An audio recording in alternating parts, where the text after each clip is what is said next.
À Port-Gentil, où l'entreprise chinoise Orient Investment se lance dans le transport par voie fluviale du minerai de manganèse de Njolé vers Port-Gentil. Le directeur général de l'OPRAG a eu une séance de travail avec les responsables de cette entreprise chinoise. C'est un reportage d'Henrik Bokoko et de Victor Mundunga.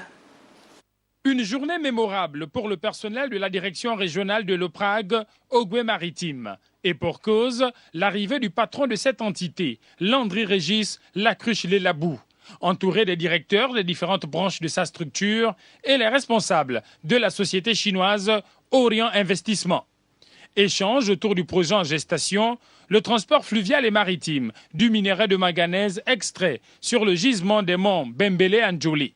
Après avoir passé au peigne fin les contours du dit contrat, place à la visite sur le site où sera érigé l'espace de stockage, site situé à quelques encablures du complexe Michel Essongué de Port-Gentil. Le chemin de fer est saturé et donc la solution qui se présentait à nous, c'était celle d'utiliser le fleuve. Vous savez que l'Embarrané est relié à Port-Gentil par le fleuve.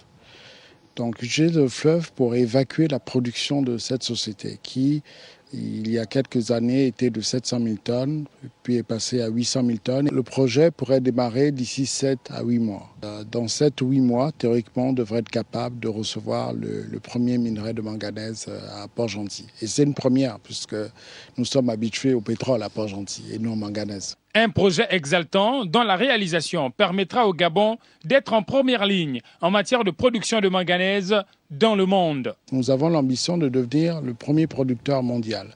Et cela ne peut se faire que si tous les moyens d'évacuation sont mis à disposition des opérateurs. L'enjeu se situe à ce niveau.